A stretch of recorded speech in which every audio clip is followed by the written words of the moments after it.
Every day, something dramatic happens in the Caribbean that affects our lives. We'll give you the details. We'll give you the facts on Caribbean Perspective with Eddie Frederick.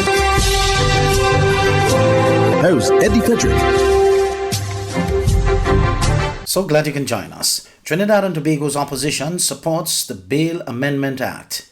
This story takes the lead in our 1050th edition of Caribbean Perspective for Monday 15th February 2021. Details after this break.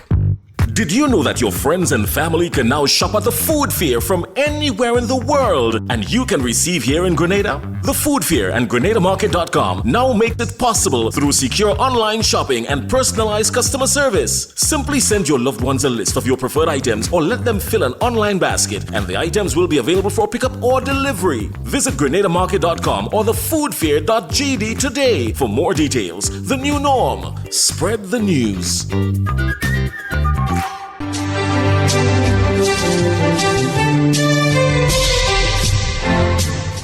Welcome back. In a surprise turn of events in the House of Representatives in Trinidad and Tobago on Friday last, the Evidence Amendment Bill was passed with support from the opposition. Ironically, this happened as the government took out a clause that required a 3/5 majority. TV6's Jewel Brown reports. During the PNM's virtual public meeting on Thursday night, Prime Minister Dr. Keith Rowley responded to calls for the government and the opposition to work together to find legislative solutions to crime and gender-based violence, in particular since the kidnapping and killing of Andrea Barrett. Dr. Rowley said the PNM, while it was in opposition under his leadership and that of deceased former Prime Minister and former opposition leader Patrick Manning, voted in favor of legislation brought by past UNC and UNC-led governments respectively. That is working together in the parliament. That is coming together to work for the people of this country. But today, we have an opposition that says categorically they are not supporting anything that the government brings to the parliament.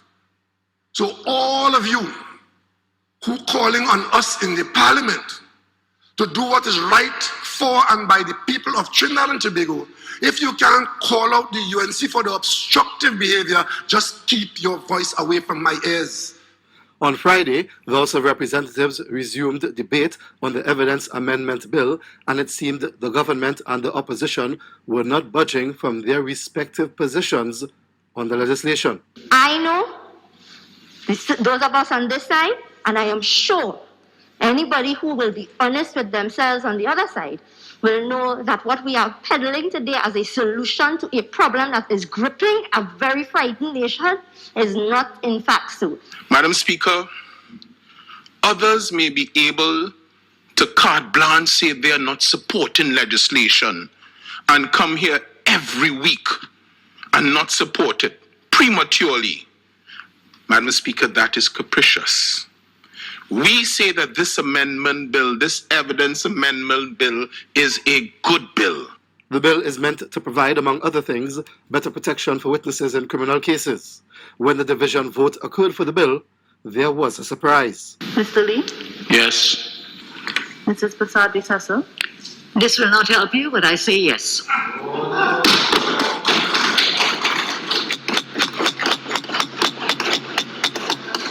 The Evidence Amendment Bill passed with the support of the opposition. Jewel Brown, TV6 News. It's official, Tobago will be going back to the polls on a date to be announced with a total of 15 seats. Trinidad and Tobago's Prime Minister Keith Rowley made the announcement on Friday, but the Progressive Democratic Patriots is not happy with the decision, which its political leader Watson Duke sees as an autocratic move by central government. Renessa Cutting of TV6 News has some details. Great things are happening in Tobago, and there are greater things to come. It is opposite to the best interest of governance that the THA be amended with urgency, as the bill proposes, not only to break the deadlock presently hindering the constitution of the Assembly, but to almost certainly eliminate its reoccurrence. 24 hours after the PDP political leader called on the Prime Minister to meet with all assemblymen on the way forward out of the THA deadlock, Prime Minister Dr. Keith Rowley announced in the Parliament that Tobago will be heading back to the polls on a date to be announced with 3 additional seats. No date has been set for debate on the legislation. However, it will not require opposition support to be passed. The entire situation is not sitting well with the PDP, which won 6 seats in the THA elections. It is the view of the Progressive Democratic Patriots that our Prime Minister has operated in a silo. He has operated separate and apart from the rest of Tobago and has determined to run the affairs of Tobago via the PNM party group. Duke is of the view that government's move to amend the Act will bring no real change to the people of Tobago. It is insufficient to tell the people of Tobago that you would seek to adjust the constitution narrowly only to appease the membership of the PNM, which is to create 3 additional seats in an already depleting population of Tobago. We have been asking for the return of self-government, for the return of a relationship that places Tobago not as a ward, but as an equal brother or sister to Trinidad. We want our own legislative system.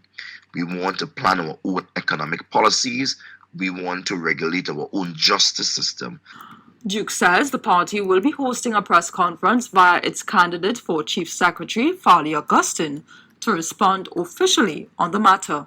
Renessa Cutting, TV6 News. Over in Port-au-Prince, Haiti, opposition parties there on Monday declared 72-year-old Judge Joseph Messe Jean-Louis the country's interim leader, a day after an alleged coup plot was filed, as they insisted that President Jovenel Moïse must step down.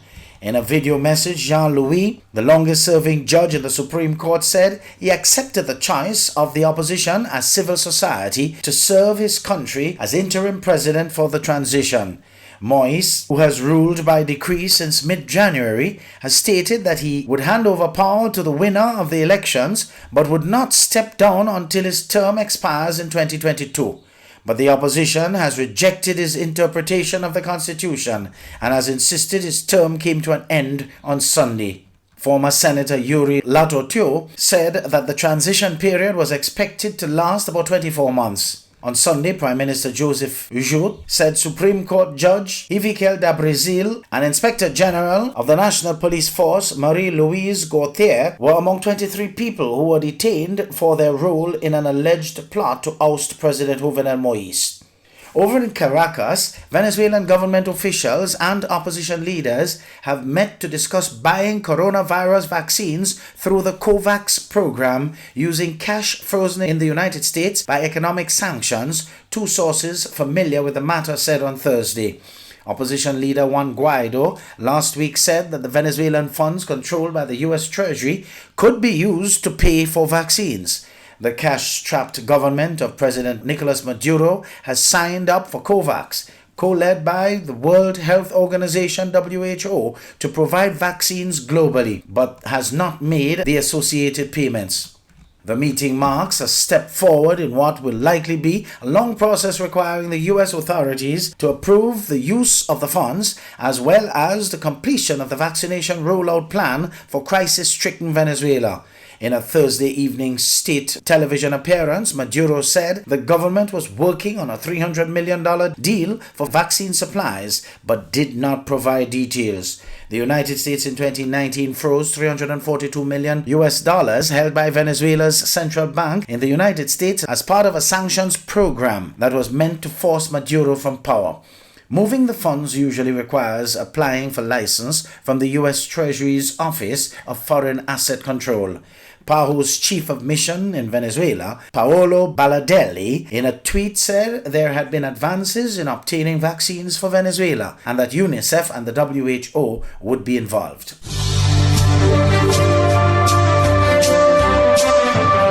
You're listening to Caribbean Perspective with Eddie Frederick.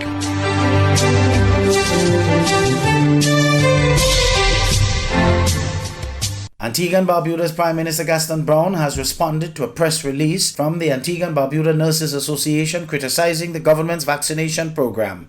More in this comprehensive ABC News item led by Garfield Beaufort. The release dated February 11, 2021 says the ABNA demands the highest efficacy vaccine for frontline workers. ABS's Jamie J. Roche reports on the Prime Minister's statements in Parliament today. Prime Minister Donald Gaston Bond calls the release from the Nurses Association irresponsible and has written to President Nurse Soraya Dupuy-Winston. The Nurses Association's release comes days after the Prime Minister announced he received the Moderna COVID-19 vaccine. The Prime Minister had used a Facebook post to reveal he was vaccinated 3 weeks ago. The head of government says the vaccine was offered to him as a gift and says it was imported legitimately and appropriately documented. The ABNA release says the nurses demand the highest efficacy vaccine and refuse to take the vaccine with least efficacy, which they say remains questionable worldwide. The Prime Minister reads from his response letter to the Nurses Association. Since you are aware that we have access to vaccines with greater efficacy, kindly identify the source where we can source commercial volumes for purchase. He continues, The only vaccine available to us at this time is AstraZeneca, which the CDC, WHO has confirmed that it will provide 100% efficacy against hospitalizations and deaths. The Prime Minister says the release's claim that the government's policy does not support universal healthcare access is false. He adds the AstraZeneca vaccine will be offered to everyone. He says the Nurses Association is putting citizens at risk by descending into partisan politics and undermining the vaccination process. Prime Minister Brown says he's led from the front by taking the vaccine when many were afraid to take it. He also rejects the ABNA's claim of clandestine actions of the country's leadership. The Prime Minister calls this malicious, saying while he had no legal or moral obligation, he volunteered information about his vaccination to increase public confidence without fanfare. Kindly note that I have had no side effects, and I'm encouraging everyone to get vaccinated in the public interest, and I would like to suggest that your association do likewise by promoting some public service announcements. The Prime Minister ends his letter saying he trusts the ABNA will exercise more prudence and better judgment in the future. Jamie J. Roche, ABS News. Changing GCOM staff will not make a difference, as all evidence points to PPP's scampishness at the 2020 polls. That's opposition leader Joseph Harmon's position in response to that call from Vice President Bharat Jagdeo. HGP's Wendell Badri reports. Leader of the opposition, Joseph Harmon, in responding to statements made by the Vice President, Bharat Jagdeo, alleging that the APNU AFC was responsible for electoral fraud at the 2020 polls, had this to say. Bharat Jagdeo is living in a social construction of his own reality. In essence, the PPP reality, which is so far removed from the truth. Harmon claimed that the evidence supporting the APNU AFC claims of electoral fraud committed by the PPP will soon come to light, and the truth will be unfolded once that happens. The evidence, as I said, is clear, and our petitions will prove it, that these are the people who are the electoral riggers. The opposition leader submitted that the political rhetorics of truths and lies will be met with strong resistance by all right-thinking Guyanese in the 21st century. He also said that changes touted by the Vice President in favor of constitutional reform is nothing but a sham, designed to cloud the reality that the PPP has been elected to office on the basis of a flawed as well as fraud system.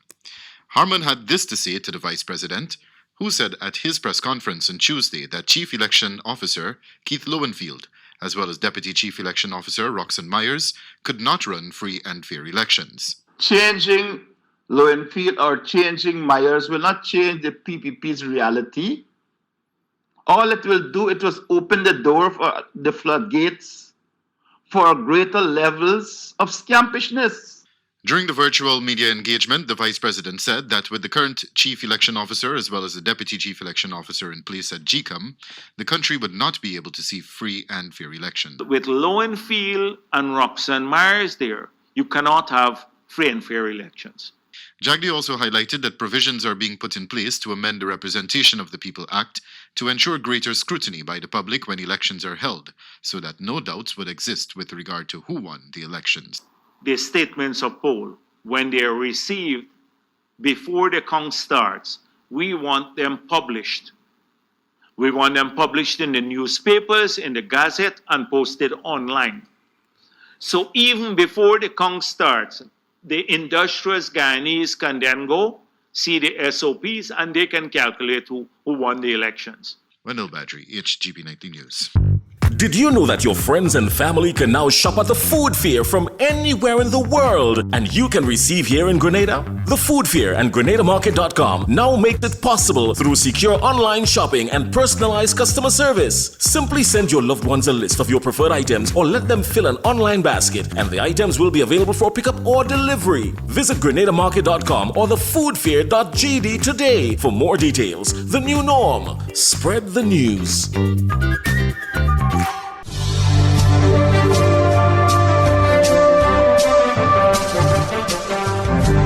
I am Eddie Frederick. This has been Caribbean Perspective, a whole new approach to highlighting developments in the Caribbean. In the meantime, please continue to log on to CaribbeanPerspective.com for more daily news and more.